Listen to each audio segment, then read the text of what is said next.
దావీదు ఎవరి తన ఇంటిలో తృణీకరించబడ్డాడు, తర్వాత సౌలు ద్వారా తృణీకరించబడ్డాడు, ఎవరి సొంత వారి చేత తృణీకరించబడ్డాడు. కట్టుకున్న భార్య అతన్ని చూసి తాగుపోతూ చెప్తుంది,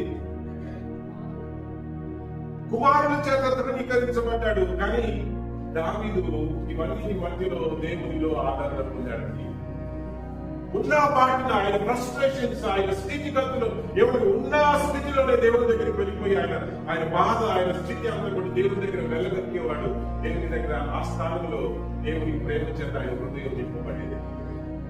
ఆయన హృదయంలో ఉన్న గాయం, కోపం, క్రోధం, అసూయ, ఈర్ష్య ఇవన్నీ కూడా దేవుని దగ్గర కక్కేవాడు. ఖాళీ ఉన్నదంతా బయటికి తీసుకొచ్చి హృదయం ఖాళీ అయిన తర్వాత ఆ ఖాళీ అయిన హృదయంలో దేవుడు తన ప్రేమతో నింపేవాడు. That is what happen to David. దావీదుకి జరిగినటువంటి స్థితి.